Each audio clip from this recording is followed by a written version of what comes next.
ಓಂ ಗುರುಭ್ಯೋ ನಮಃ. ಅರ್ಕ ಮಹಾಗಣಾಧಿಪತಿಯೇ ನಮಃ. ಆತ್ಮಗುರುವೇ ನಮಃ. ಭದ್ರಕಾಳಿಯೈ ನಮೋ ನಿತ್ಯಂ. ಸರಸ್ವತ್ಯೈ ನಮೋ ನಮಃ. ವೇದ ವೇದಾಂಗ ವೇದಾಂತ ವಿದ್ಯಾಸ್ಥಾನೇಭ್ಯೋ ಚ. ಎಲ್ಲ ಜ್ಯೋತಿಷ ಅಭಿಮಾನಿಗಳಿಗೆ ಈ ದಿನದ ಪ್ರಣಾಮಗಳು. ಈ ದಿನ ಸಿಂಹರಾಶಿಯವರ ದಿನ ಭವಿಷ್ಯವನ್ನು ನೋಡೋಣ.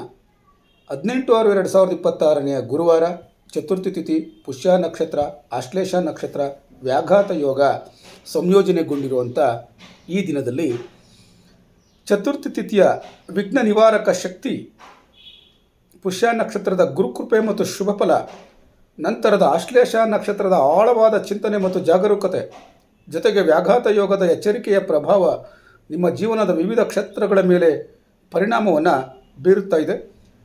ಇಂದು ಆತ್ಮವಿಶ್ವಾಸದ ಜೊತೆಗೆ ವಿನಯ ಮತ್ತು ತಾಳ್ಮೆಯೂ ಅತ್ಯಗತ್ಯವಾಗಿರುತ್ತದೆ. ಈ ದಿನದ ಗ್ರಹ ಪ್ರಭಾವವನ್ನು ನೋಡೋದಾದರೆ, ಸಿಂಹರಾಶಿಯಾಧಿಪತಿ ಸೂರ್ಯಗ್ರಹ ಗುರುವಾರದ ಗುರುಪ್ರಭಾವ ಮತ್ತು ಸೂರ್ಯನ ನಾಯಕತ್ವ ಶಕ್ತಿ ಸೇರಿ ಇಂದು ನಿಮಗೆ ವಿಶೇಷ ಪ್ರಭಾವ ಮತ್ತು ಗೌರವವನ್ನು ನೀಡುತ್ತವೆ. ಈ ದಿನ ನಾಯಕತ್ವದ ಗುಣಗಳು ಬೆಳೆಯುತ್ತವೆ.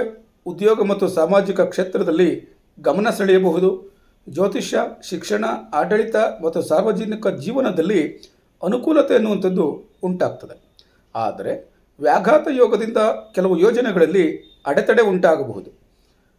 ಅಹಂಕಾರ ಅಥವಾ ಹಠದಿಂದ ಅವಕಾಶಗಳನ್ನು ಕಳೆದುಕೊಳ್ಳಬೇಡಿ. ಮುಖ್ಯವಾದಂಥ ಸೂಚನೆ ಏನಂದರೆ, ವಿನಯದಿಂದ ನಡೆದುಕೊಂಡರೆ ಗೌರವ ದ್ವಿಗುಣವಾಗುತ್ತದೆ. ಚತುರ್ಥಿ ತಿಥಿಯ ಪ್ರಭಾವ ಇರೋದರಿಂದ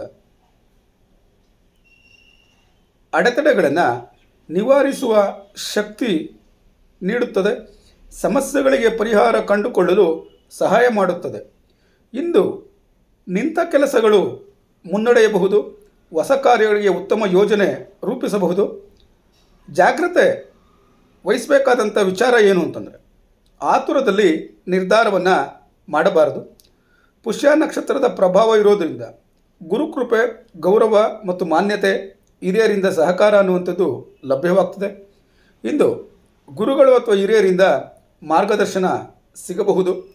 ಧಾರ್ಮಿಕ ಮತ್ತು ಸಾಮಾಜಿಕ ಕಾರ್ಯಗಳಲ್ಲಿ ಭಾಗವಹಿಸುವ ಅವಕಾಶ ಸಿಗಬಹುದು. ಗೌರವ ಹೆಚ್ಚಾಗುವ ಸಾಧ್ಯತೆ ನಿಮ್ಮಲ್ಲಿ ಇರುತ್ತದೆ. ಆಶ್ಲೇಷ ನಕ್ಷತ್ರದ ಪ್ರಭಾವ ಇರೋದರಿಂದ ಸೂಕ್ಷ್ಮ ಗ್ರಹಿಕೆ ಮತ್ತು ವಿಶ್ಲೇಷಣಾ ಸಾಮರ್ಥ್ಯ ಹೆಚ್ಚಿಸುತ್ತದೆ. ರಹಸ್ಯ ವಿಷಯಗಳನ್ನು ಅರ್ಥ ಮಾಡಿಕೊಳ್ಳಲು ಸಹಾಯ ಮಾಡುತ್ತದೆ.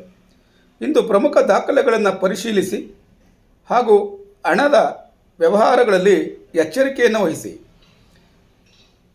ಯಾರ ಮೇಲೂ ಅತಿಯಾಗಿ ನಂಬಿಕೆಯನ್ನು ಇಡಬೇಡಿ. ಜಾಗ್ರತೆ. ವ್ಯಾಘಾತ ಯೋಗದ ಪ್ರಭಾವ ಇರೋದರಿಂದ ಎಚ್ಚರಿಕೆ ಮತ್ತು ತಾಳ್ಮೆ ಅತ್ಯಗತ್ಯ ಅನ್ನುವಂಥದ್ದನ್ನು ಸೂಚಿಸ್ತಾ ಇದೆ. ಈ ದಿನ ವಾಹನ ಚಾಲನೆಯಲ್ಲಿ ಜಾಗರೂಕರಾಗಿರಿ.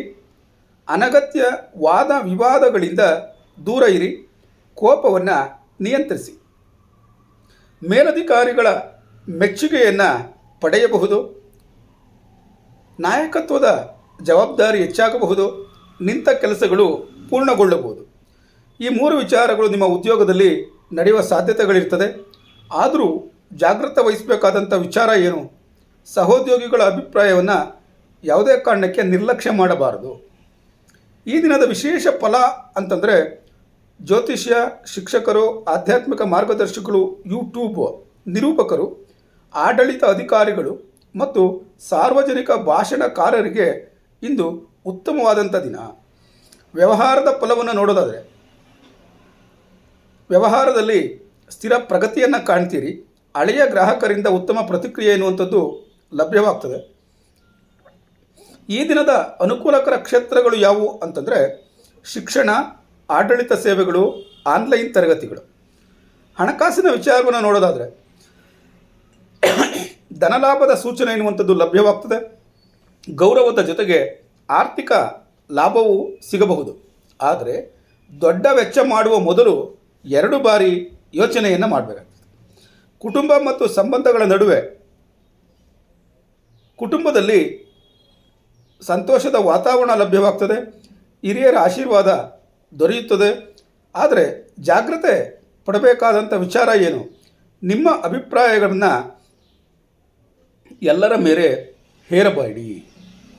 ಅಂದರೆ ನಿಮ್ಮ ಅಭಿಪ್ರಾಯವನ್ನೇ ಎಲ್ಲರ ಮೇಲೆ ಹೇರಬೇಡಿ ಅನ್ನುವಂಥದ್ದನ್ನು, ಅಂದರೆ ಒತ್ತಾಯಪೂರ್ವಕವಾಗಿ ನಿಮ್ಮ ಅಭಿಪ್ರಾಯವನ್ನು ಎಲ್ಲರೂ ಒಪ್ಕೊಳ್ಳಿ ಅಂತ ಹೇಳಬಾರ್ದು. ಆರೋಗ್ಯದ ವಿಚಾರವನ್ನು ನೋಡೋದಾದರೆ ಕಣ್ಣಿನಲ್ಲಿ ಬಾಧೆ, ತಲೆನೋವು, ರಕ್ತದೊತ್ತಡದಲ್ಲಿ ಏರಿಳಿತಗಳುಂಟಾಗುವಂಥದ್ದು ಆಗ್ತಾ ಇರುತ್ತೆ. ಬೆಳಗಿನ ಸೂರ್ಯ ನಮಸ್ಕಾರ ಮತ್ತು ಪ್ರಾಣಾಯಾಮ ಉತ್ತಮ ಫಲವನ್ನು ನೀಡುತ್ತದೆ ಎನ್ನುವಂಥದ್ದನ್ನು ತಿಳ್ಕೊಂಡಿರಿ. ಈ ದಿನಕ್ಕೆ ಪರಿಹಾರ ಅಂತಂದರೆ ವಿಷ್ಣು ಸಹಸ್ರನಾಮವನ್ನು ಪಠನೆ ಮಾಡುವಂಥದ್ದು. ಈ ವಿಷ್ಣು ಸಹಸ್ರನಾಮ ಪಠನೆ ಮಾಡೋದರಿಂದ ಅನುಕೂಲಗಳು ಉಂಟಾಗ್ತದೆ. ಗುರುಕೃಪೆ ಮತ್ತು ಪುಷ್ಯ ನಕ್ಷತ್ರದ ಆಶೀರ್ವಾದದಿಂದ ಗೌರವ ಮತ್ತು ಪ್ರಗತಿಯ ಅವಕಾಶಗಳು ದೊರೆಯುತ್ತವೆ.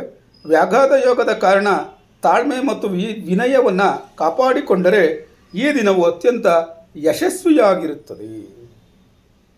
ಈ ದಿನ ಭವಿಷ್ಯ ನಿಮಗೆ ಉಪಯೋಗವಾಗಿದ್ದರೆ ತಪ್ಪದೆ ಚಾನಲನ್ನು ಸಬ್ಸ್ಕ್ರೈಬ್ ಮಾಡಿ, ಶೇರ್ ಮಾಡಿ, ಲೈಕ್ ಮಾಡಿ. ನಾಳೆಯ ದಿನ ಭವಿಷ್ಯಕ್ಕಾಗಿ ಮತ್ತೆ ಭೇಟಿಯಾಗೋಣ. ಧನ್ಯವಾದಗಳು.